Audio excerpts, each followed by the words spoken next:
जय फुले, जय शाहू, जय आंबेडकर। आज दिनांक 5/2/2025 रोजी वंचित बहुजन आघाडीच्या वतीने पत्रकार परिषदेचे आयोजन केले आहे। या आयोजनाचे मुख्य कारण असे की त्यागमूर्ती माता रमाई यांची जयंती 7 फेब्रुवारी 2025 रोजी दरवर्षीप्रमाणे याही वर्षी मोठ्या उत्साहात साजरी करायची आहे। आणि या जयंती उत्सवाच्या कार्यक्रमामध्ये मुंबई येथील सिने पार्श्वगायिका रेश्मा सोनवणे ताई यांच्या बहारदार गीतांचा माता रमाईच्या जीवनावर आधारित असा कार्यक्रम आयोजित होणार आहे। त्यानंतर वंचित बहुजन आघाडीचे राज्य प्रवक्ता, मुख्य प्रवक्ता तथा राज्याचे उपाध्यक्ष सिद्धार्थदादा मोकळे यांचं मार्गदर्शन होणार आहे।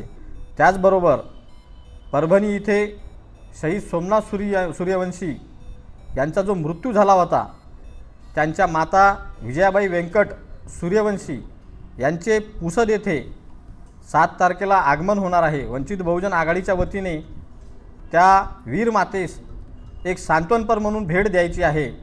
हे असे तिन्ही कार्यक्रमाचे आयोजन 7 फेब्रुवारी 2025 रोजी महामानव डॉक्टर बाबासाहेब आंबेडकर चौक येथे ठीक 6 वाजता या कार्यक्रमास सुरुवात होणार आहे। तरी सर्व फुले शाहू आंबेडकर विचारधारेला मानणाऱ्या गावखेड्यातील, शहरातील माता भगिनी बांधव सर्वांना आग्रहाची विनंती, वंचित बहुजन आघाडी, तालुका पुसद, शहर कमिटी, महिला आघाडी, युवक आघाडी, समग्र विद्यार्थी आंदोलन आघाडी या सर्वांच्या वतीने मी असे आवाहन करू इच्छितो की आपण या कार्यक्रमामध्ये जास्तीत जास्त लोकसंख्येने उपस्थित राहून माता रमाई यांच्या जयंतीला यशस्वी पार पाडावे असे आपण सर्वांना विनंती करतो। धन्यवाद।